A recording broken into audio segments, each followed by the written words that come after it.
So the best place to take a strike and dip on a sedimentary bed is the top surface.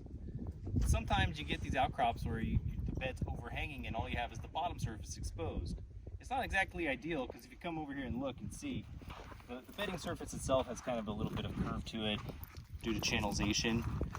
But it's still, in a situation where you don't have any other options to take a strike and dip, you can still do it. So how you go about doing it, similar how the other ways you were doing it. In this case though, it's going to be a little bit trickier with the map board overhanging your front compass, so you might not be able to see the bubble levels as easily. This outcrop though in particular should be okay. It's more or less vertical, but imagine if you get something like this, it might be a little hard to see your compass under there. So, but anyways, just give you a look here. So again, you want to put your map board against the surface to smooth out any irregularities and see that that's roughly parallel to the strike going down there.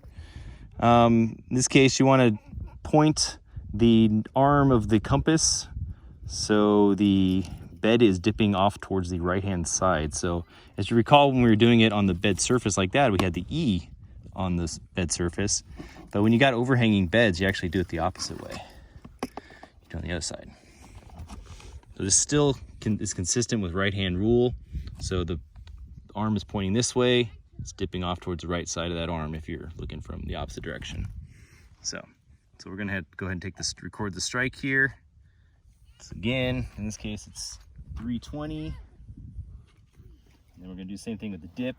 In this case though, you put the E side up against the rock, not the scale side, because again, it's a little bit of an overhang. So that's the only difference there, is that the E side goes on the rock, not the graphical scale. And same process occurs. You get the long arm level centered, pull it off, and now you have 75 degrees towards the north. Okay. And then